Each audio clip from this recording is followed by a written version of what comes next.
Nakatakdang ihain ngayong araw ang ikalawang impeachment complaint laban po kay Pangulong Bongbong Marcos Jr. sa Kamara. Huwebes pa nga tinangkang ihain ng Makabayan Bloc ang kanilang reklamo laban sa Pangulo. Nakatuon po ang impeachment complaint sa sistematiko daw na korupsyon sa budget, mga abuso sa unprogrammed funds at pagtanggap daw ng mga kickback ng palasyo. Yun nga lang, hindi po ito tinanggap ng opisina ni House Secretary General Sheloy Garafil dahil nasa ibang bansa siya para tanggapin ang isang award sa Taiwan. May pangatlo ring impeachment complaint na sinubukang ihain ang grupo ni Mike Defensor pero hindi rin ito tinanggap. Umaasa naman po ang Makabayan Bloc na wala nang ibang magiging rason ng Kamara sa oras na ihain ito ang impeachment complaint ngayong araw. Sa iba pang balita ay pinagpaliban naman ng Sandigan Bayan ang pagbasa po ng sakdal kina dating Senator Bong Revilla at 6 na kapwa pa akusado sa flood control scandal.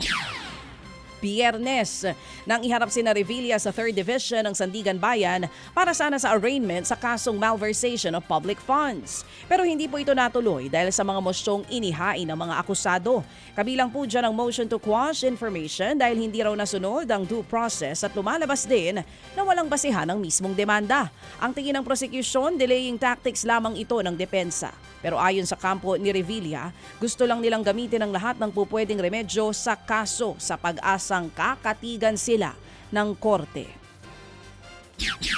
Naniniwala po ang Coordinating Council of Private Educational Associations o COCOPEA na ang kawalan ng guidelines sa pagsala sa mga private school na kasali po sa Senior High School Voucher Program ang isa sa mga problema ng palpak na implementasyon ng nasabing programa.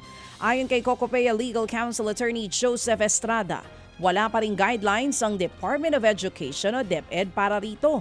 Kaya madaling nakakapasok sa programa ang mga pribadong eskwelahan nang hindi man lamang natitignan ang kalidad ng kanilang pagtuturo. Ito rin anya ang isa sa mga rason kaya madaling naglipa ng mga ghost enrollees o mga estudyanteng nakalista sa Senior High School o SSA o SHS voucher program ng eskwelahan. Pero nabistong hindi naman pala talaga pumapasok sa ibang eskwelahan naka-enroll. Para maiwasan ang anumang anomalya sa programa, dapat hindi raw basta pinapayagang sumali sa SHS voucher program ang mga eskwelahan na mayroon ng bad records. Dapat nabubusisi po yung eskwelahan at talagang may maayos na programa. Kasi tama po yung sabi ni Senator Win, parang nagiging reactive yung DepEd.